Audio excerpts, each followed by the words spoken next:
Donald Trump wins an election and suddenly Colby Covington wants to come off the couch and fight an inner city black man. That's poetic.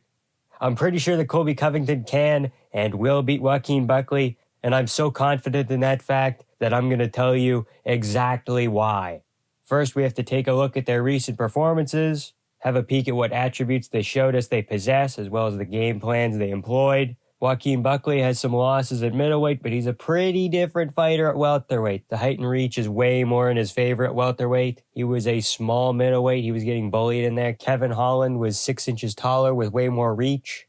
At welterweight, Buckley has finished Andre Fialho, Vicente Luque, and Stephen Wonderboy Thompson. He did not finish Nursultan Ruzaboyev and Alex Morono. Andre Fialho isn't great. He's probably on his way out of the organization right now, and he's a very chinny fighter. Luque was on the decline. Now he's kind of on his way back up here. But Luque from 2018, Luque from early 2024, and Luque from now are all very different people. The guy was coming off a brain bleed. He was timid. He got hit with one punch that didn't have too much heat behind it, and he kind of crumbled and then didn't defend himself properly on the ground. Stephen Thompson is also obviously on the decline. That punch would have put out a horse. The wrestling threat also helped Buckley open up those shots. He's not going to have that against Colby Covington. I think that's going to be a factor. He was also losing that fight to Wonderboy, getting outpointed. All three judges had it 3 separate ways. I personally had it 1-1, leaning 2-0 Wonderboy. I think 2-0 Joaquin Buckley doesn't make a lot of sense in that fight. So he has finishing instincts, and he can push a pace, he can go for it, he can mix in wrestling, and he's a little ball of muscle. He can be like prime Mike Tyson, where he can shell up and swivel his feet around and move his head and find an angle and land a hook or an uppercut, something like that. He didn't finish Nursultan Ruzaboyev. Not easy to beat him, extremely tricky fighter, and that's aged well. And he very decisively beat Alex Morono, but Morono had moments of that fight where he was winning striking exchanges. Morono's striking is very simple, and it doesn't have a lot of power. Colby Covington, on the other hand, last fought almost exactly 1 year ago to the day of his fight with Joaquin Buckley.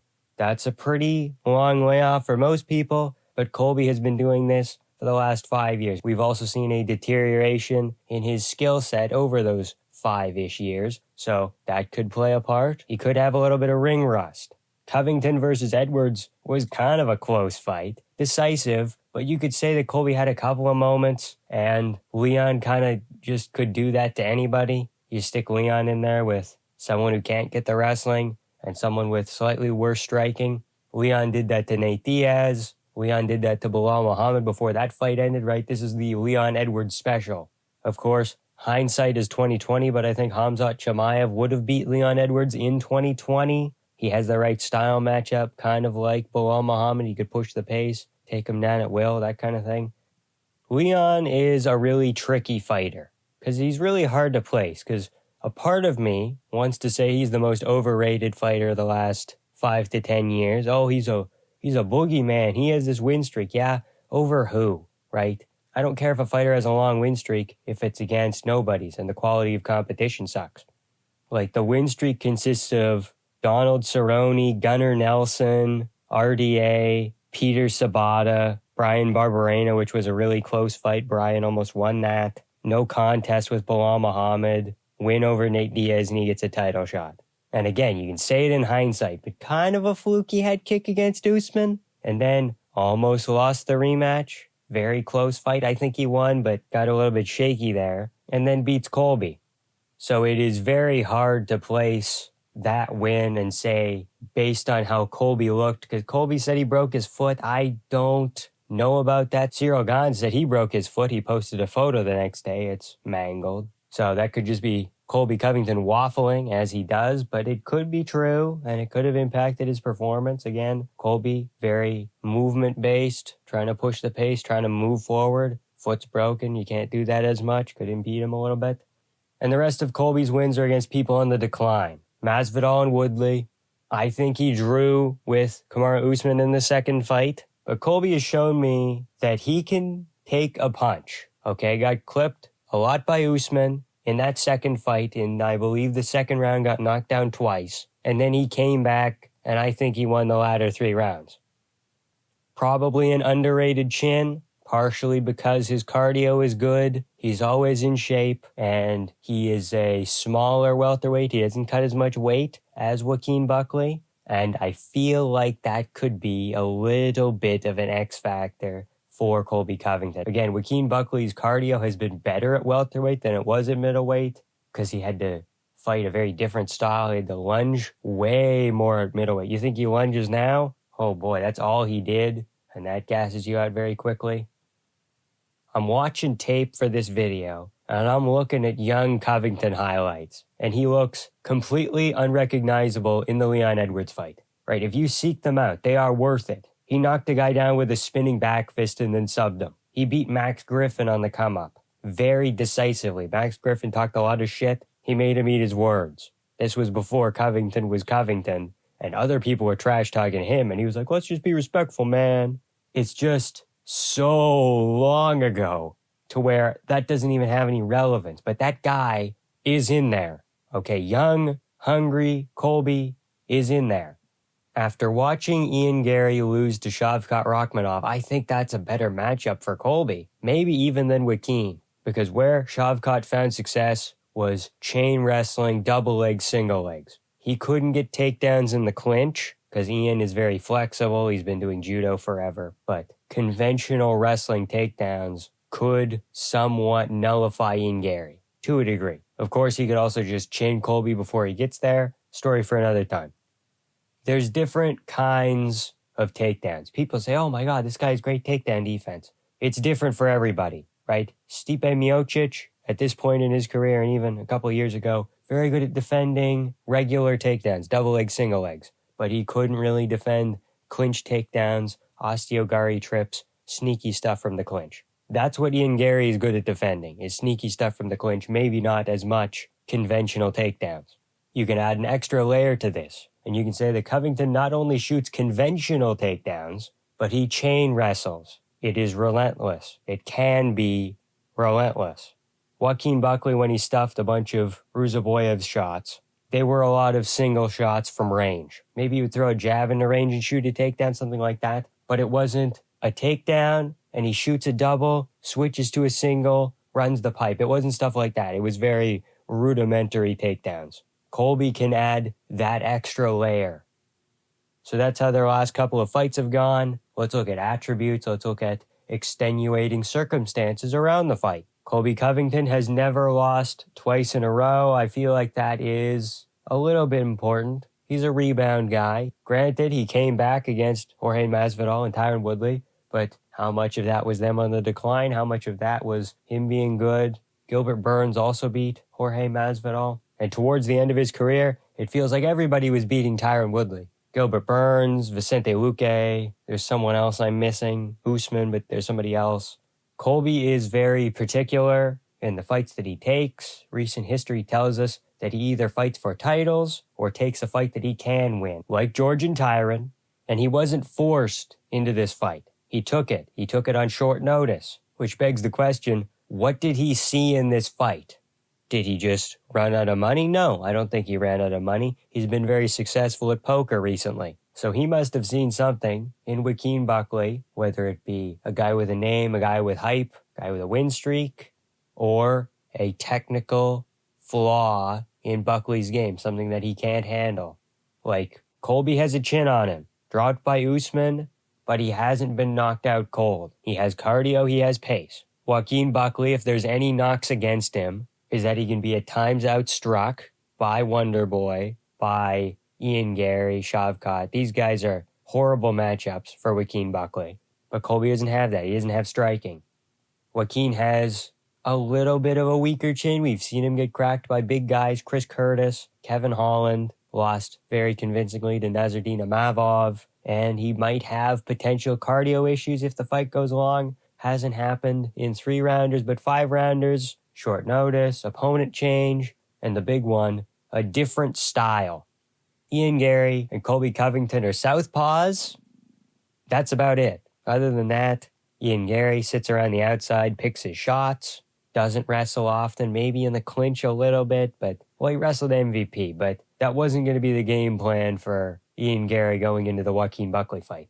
Colby Covington is completely different. He wants to take you down repeatedly, chain punches into takedowns, into more takedowns, into the clinch, into the fence, into punches in the clinch, into lead leg kicks and rear body kicks and stuff like that. Just crazy shit.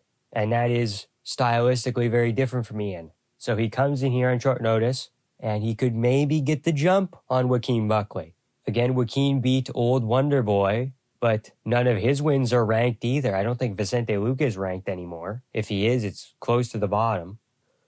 Colby has always been a smaller welterweight. He is a 165er. Please, UFC, just make the division. Just make the division so we can get Colby versus Dustin. Please? Pretty please? Buckley, on the other hand, is a middleweight coming down to welterweight. He's built like a brick shithouse, and he punches like it. And his cardio since moving down has been better. That's something you don't see very often. People that cut more weight than they used to, usually it affects your cardio more, but it doesn't seem to affect Joaquin in 3-rounders. It might get him in a 5th round. So I have drawn up Colby Covington's ideal game plan for victory. Colby, if you're watching this, hi, pal. Hello. I'll give you this one for free. You fight Ian Gary, you fight for the title. I'm gonna need some royalties, pal. Colby, like always, talks a supreme amount of shit and talks as much shit as humanly possible. Maybe even says something racially derogatory in an ambiguous way, like, yeah, monkey, I meant like the monkeys jumping on the bed because you jumped and got Stephen Thompson. What do you mean? What do you mean? Something like that. You're just trying to say something to get under Joaquin Buckley's skin. Everybody already knows you're trying to do it. It didn't work against Leon. You could tell Leon the most deranged shit possible, and he'd still just try and 50-45 you. But Buckley has already said in interviews that he has a chip on his shoulder, and what Colby says is going to affect him a little bit. He said maybe not affect him was the word used, but he's going to use it as a launch pad. So Colby goes in there, and he jabs, and he leg kicks at range, and he says, "What's up, Joaquin? I'm just Ian Gary." Just like in the second Usman fight. Jabs. Very kind of slow start. Let Joaquin settle into his pace. And then he throws some punches. You do your little fadeaway that you do. You land some jabs, some body kicks, leg kicks at range. We come out of the round and everybody says, wow, Colby didn't even do anything that round. He looks like the Leon Edwards fight. Now, Joaquin wants to get him out in one round. Maybe he knocks him down in the first, but it's not a 10-8. Colby recovers like he usually does, and everybody says, this Colby looks horrible. It's a first round just like the Usman fight. Now you have him right where you want him. Buckley believes he can dog walk you for 4 rounds. This is where you begin to push the pace. End of the second round. People are like, oh my God, he's showing some life here. But he's not grappling. Why isn't he grappling? Is he scared of Joaquin's takedowns? He hasn't even shot once. He feinted one takedown and tried to go to the clinch, and he lands some pitter-patter shots, but he didn't even do anything in the second round. Now you have him even more where you want him. Second round comes. You up the pace a little bit. Maybe it's a very close round in the second, but it's not like the Usman fight.